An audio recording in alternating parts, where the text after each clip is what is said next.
Welcome to Tapestry with Miriam on Fusing Who Am I channel, your thread, your tapestry. We want to welcome the beautiful and talented Manpreet Kaur, an educator and a social entrepreneur as well, and a poet with an English major from the University of Leeds, UK. Wow, before I can even start, she's the author of Jar of Reflections, a collection of raw but relatable poems and a journey of growth and healing. This is her book. I just want to show our viewers that this is the book we're going to be talking about today. Thank you so much, Manpreet, for coming to our studio tonight. And I really appreciate you. And you look very beautiful. Very, very beautiful. Thank you so much, Miriam, and your team for having me here. I am truly delighted to be here this evening. And thank you for your kind words, a beautiful introduction. And yes, thank you. Yeah, thank you. You're welcome. You are a woman who is so versatile in talents and also in education. What are some of the challenges you have faced getting to where you are right now, like your level? Right. So one of the biggest challenges I'll talk about is that has been so far in my life is making a choice between what I want to do, what my heart wants, and what people think it should be like, or what people think, what would people think of me, or what would people say? You know, there was always, making this choice was the biggest challenge I've ever faced. For an instance, I remember when I had to go to the university and I had to apply for the university. One of my very dear friends of my father, he called him and tried to convince him that, you know, it's not a wise decision to send your daughter to the UK. It is so expensive. You know, rather, send him to some city in your own country and then maybe to other country. And then, you know, she's going all by herself. You know, she might, you know, go off the track. You never know. So, and after that conversation, my family and we sat together and we had a conversation. And I remember I asked myself, like, what exactly do I want to do in my life? Do I really want it? And I exactly know how determined I was. And I looked into my parents' eyes and I told them that I want it. Because I had thought about going to this university a long time back in my life and I really want to make this happen. So that choice I made, a big credit goes to that choice that I made back then. Maybe I wouldn't be here where I am today if I take out that choice of my life. Even like when I got back to India after completing my master's, I did a couple of different jobs for short span. And I remember I was on the train and I was going to the capital of India, Delhi, from my hometown. And there was this gentleman sitting right beside me. He was from my town and a very renowned person, Mr. Rajan Arora. And he said that, Manpreet, you know what, there's a spark in your eyes, that you're something, that you really want to do something of your own. You want to do something which is magnificent in its own, but maybe you're not following it. And I think that conversation just imprinted on my mind, and it was very funny and very, I think, courageous what I did after that. I went to the office, I walked up to my boss and I said, I'd like to quit. Again, I had to make a choice between what I want. Does this decision align with my vision? You know, so I think if your decisions, if your choices align with your vision, you should go for it. So when I came back, too many people, you know, they had the thought that, oh, maybe she must have been kicked out of the job. Maybe she did not get a job. That's why she's back home. But I told myself this one thing, that I am not accountable to anyone. I'm not answerable to anyone. I'm going to do what I'm supposed to do. I'm going to work hard. And the same year, I remember I was able to teach about 80 to 90 students. And that was that program that I created back then in my academy. Over the 1 or 2 years, it was a great success. Oh, that's really great. That's really great. And when writing this book, and I know I wanted to know whether you were born in UK or India, but I know you were born in India, as in from your speaking about this challenge and just becoming who you are. Now, you wrote this book. What is your writing thought process? Have you always felt a strong conviction or connection to poetry and the language? I had started writing at the age of 7. Initially, when I was little, I would write in my diaries, in my journals, simply about what I feel, you know, about my emotions. But as I was growing, more elements were, you know, adding to my writing thought process. Like I would love to sit by nature. In nature, I'd listen to music. I love listening to Ed Sheeran. He's my favorite artist, and you know, his songs have inspired me to write a few of my poems. Nice. And you know, sit just, you know, by the candles that I like. So yeah, so these few things, these few elements, you know, when these get added to my, you know, my thought process, it just got accentuated. But mainly I'm a spontaneous writer. Oh. If, let's say I'm in the middle of something and if there's a word that just triggers some emotion, then you start writing. I have to write it. And that's very good. Yes. So that spontaneity has always been there, you know, inside of me. Yeah. But yes, I really get inspired when I'm reading a book, listening to some music. Wow. This book, when I read it myself, and I read it twice, to let you know, because I love poet. I love poems. I love to know. I don't know how to write them, but I love to read and I love to listen to poets, you know, when they say, speak and whatnot. This book is a compilation of beautiful pieces that you've written about nature, hope, faith, and love as well, if I may understand this. There's a sense of emotional vulnerability in this book from the writer, which is you. Did you want to be this vulnerable in the book? It was a conscious decision. Okay. It took a lot of strength and courage to be able to share my vulnerability with the world. Yeah. I think to be vulnerable is not a sign of weakness. I wanted to share it with the world that, hey, to be vulnerable is being strong. Yes. So vulnerability is strength because you are letting your guards down. You are being who you are. You're being authentic. So yes, it was a tough decision for me to make, but I think it was a right decision. And also, I think, you know, when you are vulnerable, you are giving a space to other people where they can grow, where they can feel that, hey, you know, if this is what vulnerability looks like, I can be vulnerable too.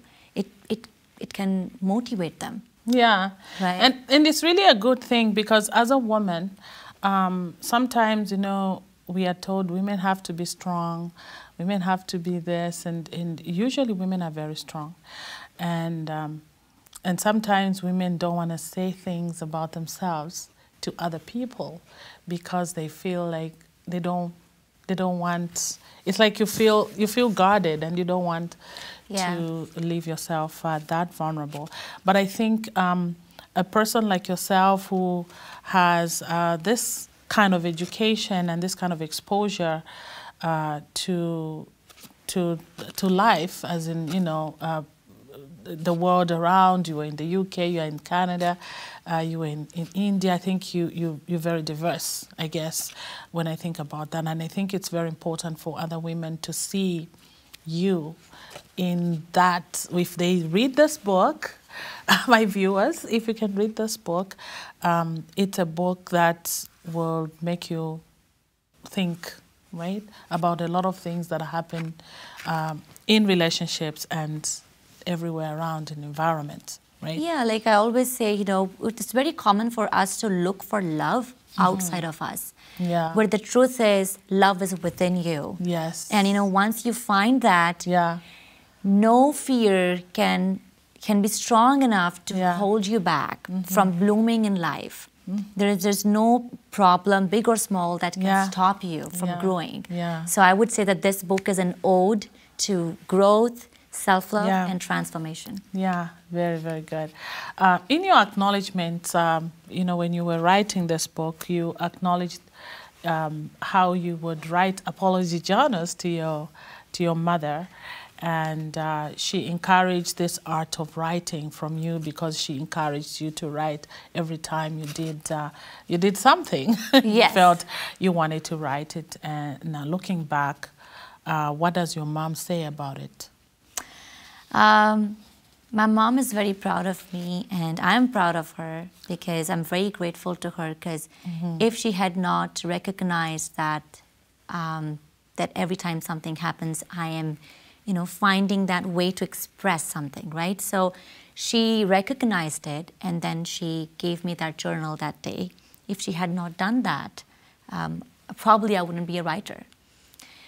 So sometimes it happens that I speak to my mom and I tell her and I share my experiences, especially when I told her that, you know, I'm, you know, going ahead with the book publication.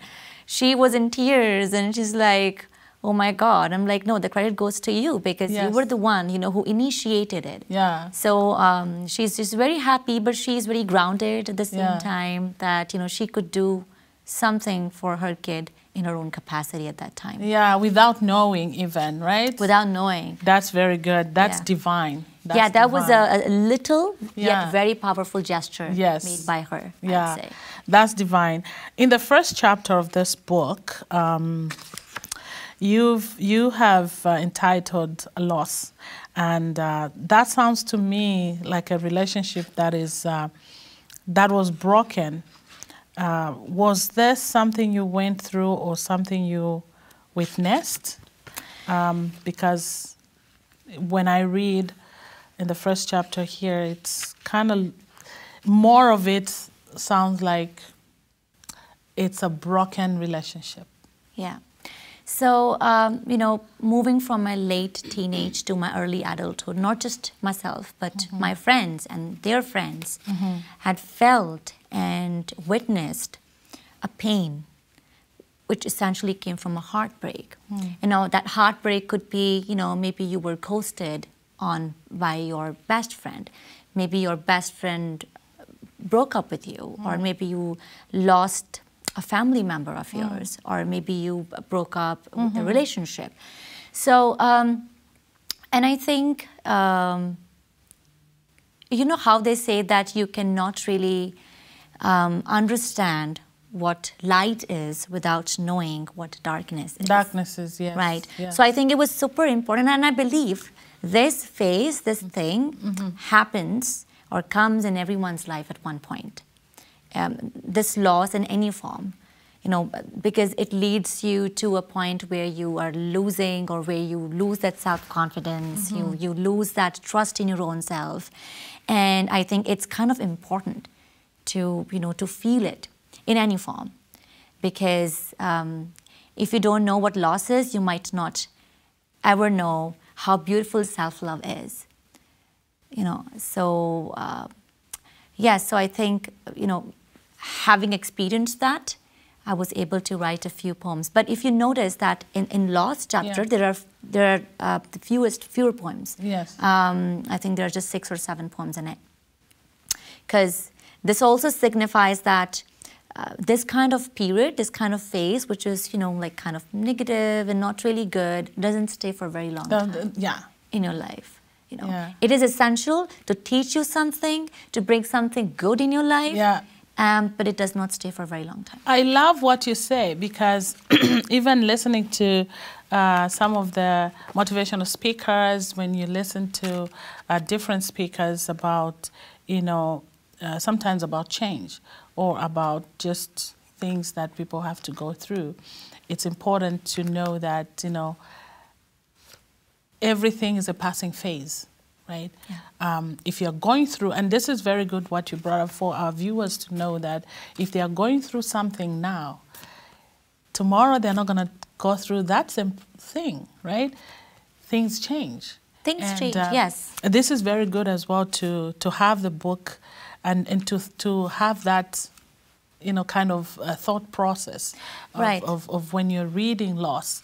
Because I put myself in that as well, when I was reading, and I'm like, wow, loss is not good, but it doesn't stay for a long time. Yes, there's loss of death, which is forever, but time heals also. Even that is transient. Yes. That is, yeah. Exactly. And I think, if anyone who, reads this book, and especially the last chapter, they will feel that, okay, if I'm going through this phase, there is light by the end of the tunnel. Yes. Because the following chapters of learning and, love and light, they will motivate them. And okay, if I'm in this situation now, that's fine, but I know I can reach at that state. I can reach at that positive mindset. Yeah, great. In your grade 7, your grade 7 teacher, I believe her name was Mrs. Kavita I don't know if I'm pronouncing... Mrs. Kavita Sabharwal. Sabharwal. You summarizes and lists some of the poems, and one of those is Song of the Dawn, right? And I think Song of the Dawn, I think I have to look for it so I can read it. Or you can read it. That's okay. You can read it for sure. I'd love to hear you. Yeah. I had it. Wow. Rarely you get a chance to hear your own poetry from someone else. So. From someone else? Yes. Okay. And it's on page 43, I believe. I just wanted to ask you, can you explain what this poem means to you and why you wrote it? But before that, you want me to read it? Okay. Song of the Dawn? Sure. Sun crawling up from the bosom of the horizon to the vast expanse of the sea-like sky, filled with orange zap. Cock-a-doodle-doo, chirping, twittering, cool, such louder, livelier, dawn chorus, strewing vitality, evanescing rule and bidding adore to the last night the world went through. Can you let us know what this is? Sure. I'm a morning bird, early morning bird, and I love to wake up very early in the morning, preferably before the dawn breaks. I see. And since I've experienced that breaking of the dawn so many times in my life that it got imprinted on my mind, and I could, really pour my experience onto the paper. And I think this poem is a result of that. There's one more poem which is about sunrise. So you see that there's a different poem on sunrise, and this is about the dawn. Yeah. So I really wanted to, write that experience for myself, but also, for others, that if they have never experienced it, waking up in the morning, if this is what waking up in the morning might look like, if they're missing out on it, maybe after reading this poem, they get that motivation. Okay, we want to see how does it look like. Another thing, I'm a music lover. So I try to find music in everything. Yeah. And trust me, Miriam, I think the music, the orchestra that happens at the dawn, in the morning, because the plants, the trees, the insects, the birds, animals, the wind, everything comes together, and I think they create this best music piece ever. And so that's what I've tried to express through the poem, you know, that Beautiful. the music that you get to hear in the morning. Yeah. Oh my God, it is beyond expression. That is so beautiful. And also just to encourage us, some of us, to love nature. Yes. That's just amazing. Yes. Amazing. So if any one of you have, like, you know, didn't ever get a chance to wake up that early in the morning, maybe now you want to. Yes. And then experience it, experience the music, experience the, just go through it. Yeah. You will feel that, oh my God, why have I been missing this for all? Yeah, don't say that you're not a morning person. I better wake up in the morning. That's very, very good. On page 51, just 3 lines, a soldier. That caught my eye because when I read it, I understood it. But I was just like, what advice would you give to those who cannot write and have nowhere to go? Because this one is talking about a soldier. Call upon poetry, for she is rescue, the most important virtue. There are a couple of things in this poem. First of all, the title that says soldiers, of personified poetry as a form of a soldier, and that to a woman. I've named it as she. So obviously it's there to help you, to rescue you from whatever kind of not so good feeling that you're going through. Now, as per your question, that what about the people who are not really into poetry, right? So first of all, I think, Miriam, that poetry is a kind of, it's a kind of music. So if anyone who loves music, and if they've never tried reading or writing poetry, and if they do, I believe they will be able to build that connection. So, and I think most of us, we love music. Yeah. So if you try, if you give yourself a chance to read any sort of poetry that, you know, catches your eyes, that catches your interest, just try to read it once, twice, and I'm sure you'll be able to build that interest.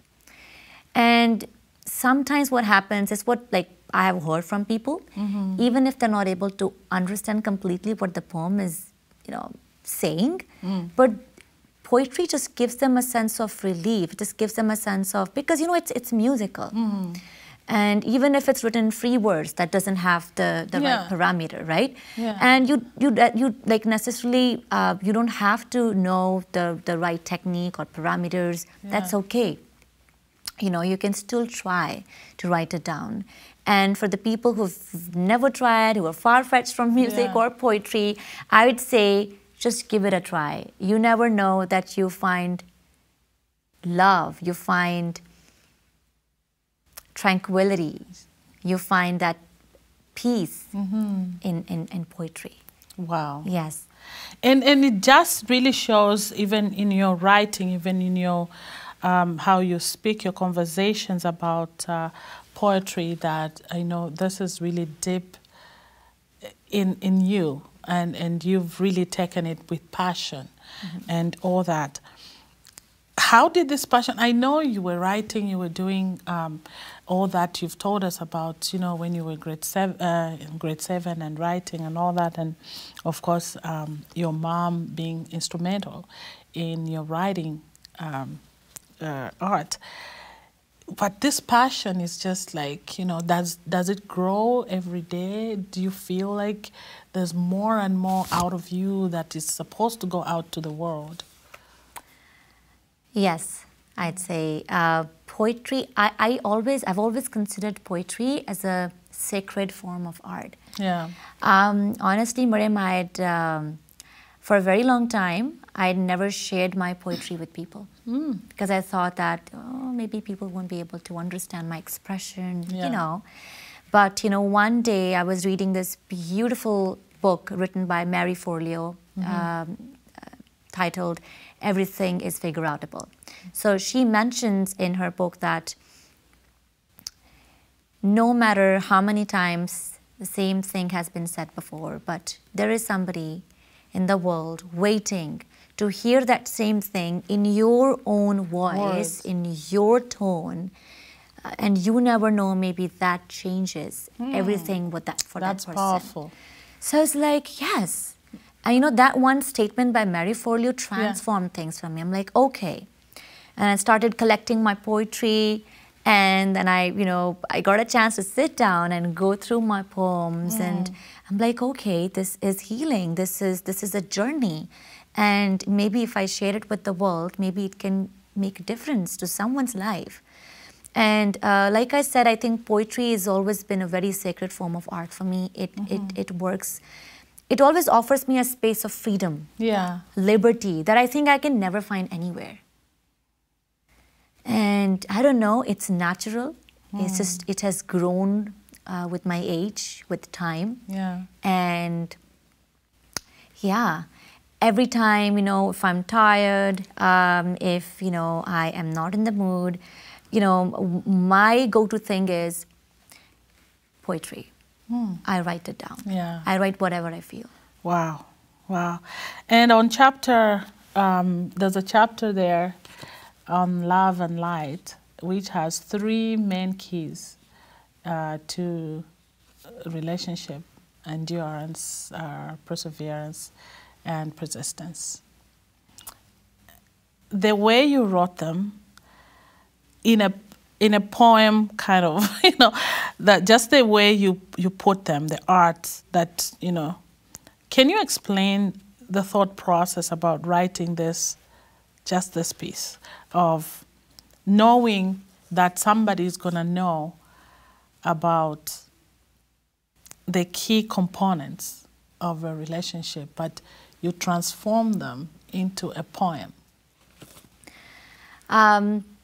So like I said, in the poem, I've used this imagery that even the driest wood can bloom forth. That means impossible things can be made possible if you have these 3 things. And it's just not, it's not only applicable to relationship, it's applicable to life. To life in general. And I think it's basically, if you are patient, endurance, if you're patient, if you are consistent with whatever you're doing, and that is perseverance, and if you are persistent, that is, if you do not give up what you are doing despite obstacles that are coming your way, challenges that are coming your way, you are not giving up. So if you have these 3 things, I believe impossible things can be made possible simply. And the thought process behind this was that actually this poetry, this piece of poem is an inspiration from the Guru Granth Sahib Ji, which is a holy book of the Sikhs. So one evening I was sitting in my living room, and there was this chanting going on TV, and it was coming live from the Golden Temple, which is the most significant shrine of the Sikh community.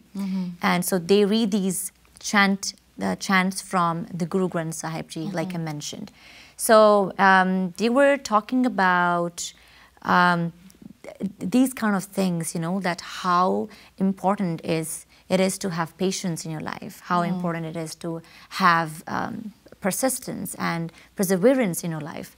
And it just moved something inside of me, and I really wanted to write it down in the form of poetry. And I was able to relate it to the image of, how the driest wood can bloom as well. It's impossible, but that can be possible, metaphorically, if you have these 3 things. So have patience, never give up, and be consistent. Okay. Wow, well said, well said.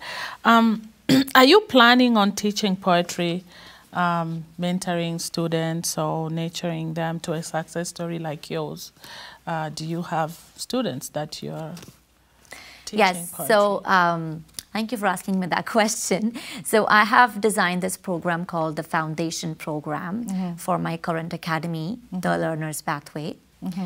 So learning poetry is a part of that program. Okay. So there are a couple of workshops that I conduct, and I teach students poetry. The thing is that from my experience, so many students, they think poetry is tough. When poetry comes in their curriculum, in their syllabus, they I thought it was tough too. They think it is something, you know, out of the blue. They really can't do it. Yeah. But I think here is the thing. We need to shift that, because maybe it depends on how poetry is presented to them. We need to change their perspective. Poetry is fun. Poetry is amazing. Poetry is it gives you a sense of freedom. So I think if we present poetry like this to children, they will enjoy it. So that's what I already do in the poetry workshops in my program. Oh, that's very good. What are the gaps do you see? And I think this is what you're doing with the community. See that are high priority in our community today, and how can you bridge those gaps? There are a couple of gaps, as per as my knowledge is, and I think being an educator, I'd like to talk about education. So I think we really need to change the narrative here, which is we really need to shift from the traditional way of education to holistic education. So what is holistic education? It means not only focusing on the academic aspect of education, but on mental, emotional, social, behavioral aspects of education. We really need to help our children, our youth become independent learners, creative and critical thinkers. Because I think these are the skills, these are the things which are somewhere disappearing. Lacking. As well. And we really need to train our kids at a very early age where they can not really decide, but at least have an idea what's their passion, what's their purpose, what is that they really want to do in life. Because I have met students who are in university, who are in second, third year of their college, and they don't know what they're doing. They don't know why they're doing it. And they don't know what next they are going to do. What next is... I met this child, he's second year engineering, and he said, and I asked him, oh, are you liking what you're doing? It's like, I don't even know why I'm doing it. So there are these serious things that are happening, and we really need to pay attention to it. Another thing I would say is, one sort of education or one model of education doesn't fit all. No. So if a school has come up with a curriculum, I think we should trust our teachers enough that they can change or they can revamp or they can develop that curriculum as per their class that they're teaching. Right? So that really needs to be taken care of, because there's a huge gap out there. Another thing I would say is that, parents, I'm sure, parents know how to raise their kids. They already know everything. But I think we really need to give them right tools and techniques that can help them to help their kids in study, so that they can raise them even better, right? So that's why, I'm currently working on creating this series of seminar for parents, where we will counsel parents and maybe create a program in future for people who are thinking to become parents or the new parents, which is giving them, like I said, tools to become better parents, raise better generation, and so that they have a balanced life. No, that's very good. I know I've enjoyed this book. I've really enjoyed it, and I think there's now, speaking to the author herself, I understand the book itself, and it's really good to have spoken with you and have conversation like this today. I know we're running out of time, but there are a few things that I just wanted to get from you. I know you are teaching as well, and you've been doing quite quite a number of things in the community as well for seniors and young people as well. And I know I'm going to ask you to tell our viewers what you're working on, and you've talked a little bit about, you know, the seminar that's coming up, and my last question was what your projects are you currently working on. So maybe you can just sum up all that and just really where can people find you as well, and yeah, it's quite inspiring book. I love it, and I hope everyone can read it. This was given to me for free. Thank you so much. So yeah, My so pleasure. go ahead. Thank you so much, Miriam, for asking me that question. That gives me the that allows me to share, you know, whatever my vision is, what I want to do for the community. So first of all, you can find this book anywhere across the globe on Amazon.com and even other platforms. And you can find me on www.wordpress.manpreetkrs.com. That's my personal website. And apart from that, what I'm working on right now is I am working on my second book, which is more of going to be a love book. We will be talking about the concept of marriage. Oh, nice. Because I've entered one. Gratefully, I'm married to a lovely human being, so learning a lot. So yes, I'm working on my second book. I'm also working on my podcast. I already have 9 episodes that were released, but the podcast has been on a pause for now, so I'm thinking to resume it. Apart from that, I have my academy for kids from grade 6 to grade 12. Like I mentioned, it's called The Learner's Pathway. And I'm creating, even working more on the foundation program, which is mainly for the kids so that they have the right writing and reading tools and speaking tools in their hands, so that tomorrow when they are moving to their higher levels, grades, they are independent. They don't have to rely on the third party. They don't have to rely on the extra help, right? So another academy that I recently established was, it's called the English Expo. It's for adults, helping them learn English and develop their English language skills, especially to the newcomers and immigrants whose first language is not English, and motivating them that, hey, age is no bar, you can start learning English, develop it at any point of your time. Apart from that, I am working on this series of seminar, like I mentioned before, which is free for the community. It's going to be for parents. It's going to be for children, giving them tips and tricks and tools of writing and reading and free. And apart from that, there's another series that I'm working on with my friend and my colleague Nikki Passy, who is a financial educator. So we're bringing together these, I'd say, experts on finance, on law, on banking, on education. And it's going to be a monthly seminar series where we give free education to people. And yes, so working on a couple of things, and I am very privileged to be able to use my skills and my knowledge and do something for the community. And, you know, I always say that live to give and give to live. That's very good. So if you haven't done anything to give out to people, I don't think so. If you have lived your life. You've lived your life.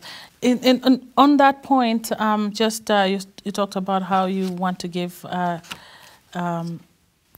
tools like the skills that kids can have. Have you ever thought of collaborating with Edmonton School Board, or have you had any ideas on how you can, you know, get to Edmonton School Board and give them a different perspective on how, you know, these curriculums can be set? Absolutely, that's in the pipeline. Okay. I'm working on it already. Okay. And yeah, with God's grace, hopefully I'll be able to collaborate with the government and then see what synergy we can create, what collaborative opportunities we can create, so we can do something transformative and something really good for our youth and kids, something that they deserve. You know, Miriam, I think our kids, they have infinite potential. Yes. To change the world. We, educators and parents, just need to unlock that potential. Yeah. And that's what I think we all must strive for. And that's what my vision is. Oh, wow. Wow, wow, wow. You've heard from our amazing talent here, our author of The Jar of Reflections. This was a wonderful, wonderful conversation that we had, and I've learned a lot from you, and also just really motivated to write my own. No, I'm just joking. But you know, you have a talent to write, I have a talent to talk. So. Yeah, thank you so much for being here once again, and we hope to work together, and we've talked about that as well, and we hope to see you here more and more.